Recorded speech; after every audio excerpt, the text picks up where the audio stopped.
You know, God has this great story from all eternity. And we go to the beginning of this book and we think this is the beginning of God's story. It says, in the beginning, God. And we find ourselves in a little bit of that story that you couldn't even measure on the map of time. And what God is saying, like this father saying to his son, I've got all this inheritance. I want you to be part of this. I want you to enjoy this with me. I want for you and I to go on together and build this inheritance together. And the son said, get lost. I want to do it my way. But I want you to finance me doing it my way. Well, we are living in that kind of a world. And really, it started with Adam. You think about it. Adam, God set him up just like this son. Here's the inheritance. Here's the Garden of Eden. And here's some principles to run it by. The first thing they do is go over and violate it right away. We're going to do it our way. And so Adam did not want to play a part in God's story. He wanted to have his own story. He wanted to have his own game that he was going to be the star in, his own movie. I'm borrowing from something someone else has said. But he wanted to have a star role in his own story. He was not prepared to have any old role in God's story. And so it is with Jacob in the Bible. What about Jonah? What about you? Where are you? Are you trying to create a whole new little story and you want to be the star in it? What's that all about? It's one of those the great sin of pride. And that's what the serpent, that's what Satan said to Eve in the garden. You can be like God. You can have your own story, your own game. You can play it just the way you want. Well, is that so? We'll find out. So here's what happens. Father, give me the portion of goods that falls to me. And he divided unto them his living. And not many days after, the younger son gathers all together. He takes his journey into the far country, and he absolutely wastes his substance with riotous living. And here's the point tonight, is that from God's standpoint, if you are not living your life in connection with him, in that loving relationship as a father and as a son, you are in violation of what God intended you to be on this planet for. God created you for his pleasure. And he intends to love you in such a way as it will fulfill your life.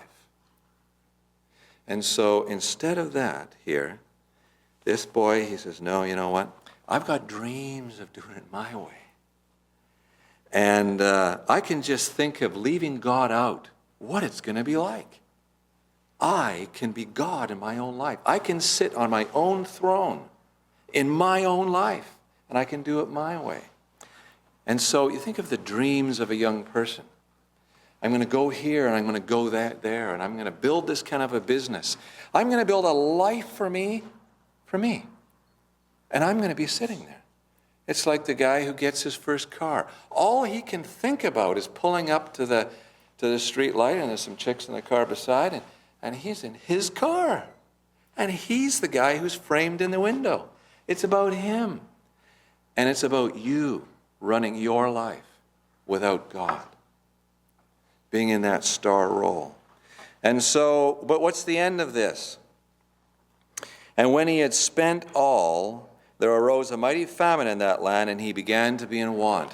There comes a time when all that you dreamed about, all the fulfillment that you thought that you'd get with things and money and exhilarating experiences don't do it anymore. And the body begins to break down. Relationships don't work.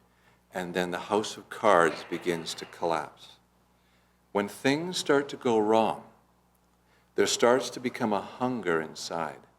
Because you didn't know when you started out paddling your canoe furiously down the rapids going your way, heading to destruction, that you have a God-shaped hole inside of you. And God designed you that way. You can only be satisfied with God, specifically with the Lord Jesus Christ. And so in the book of Colossians, it tells us that Christ is everything. He can fill your life to overflowing. Well, this young man hadn't got that yet. And it says he spent everything. There arose a mighty famine in that land. He began to be in want. He realized that there's more to life than all the stuff that he was chasing, all the carrots that he was running after. And he went and joined himself to a citizen of that country. So he dreamed of freedom from his father, a loving father that would have given him anything. You have no idea what's in the heart of God for you. He wants to give you everything because he's got it all. So you go and you run down the road of life and you develop your own little program, and you find out that you've crashed on the rocks and you're now burning. It doesn't feel so good. So what do? You go make a deal with somebody who's kind of figured out the system because it works for him. He's got lots of bucks. There's a famine going on, and yet he can hire me out to go feed his pigs. Good deal. What? He gave up this place of this wealthy man's son, the wealthy man's son. He gave that up, and now it's a good deal. He's cooked a good deal with a guy for feeding pigs.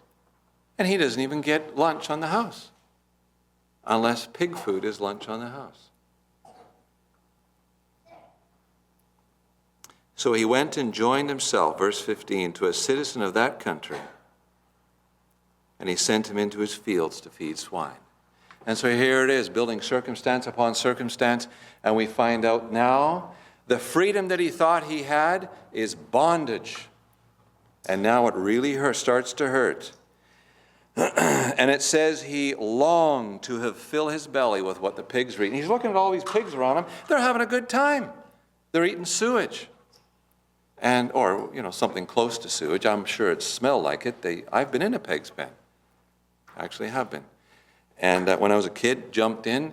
My uncle didn't know I was in there. And I was running around with big pigs, little pigs, and I got to kicking the little ones because they would squeal and make funny noises. And my uncle found out, and oh, was he angry.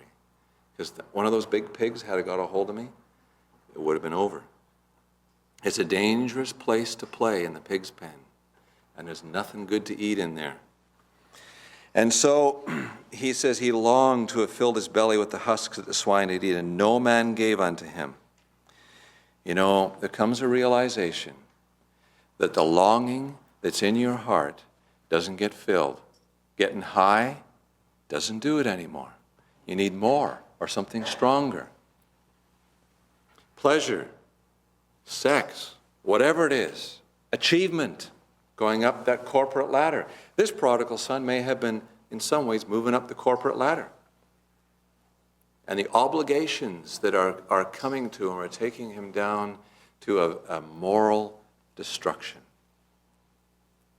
The compromises he's now making in his life to move up that ladder. That's what happens in the pig pen. And when he came to himself, now this is the intention of this tonight, and this is why God will allow some of the terrible things that happen in this world. You say, why can a God of love allow some of the things that happen in this world? I'd like to tell you why. It's in this next verse. When he came to himself, he had that epiphany. He had that solemn moment of realizing he's missing something.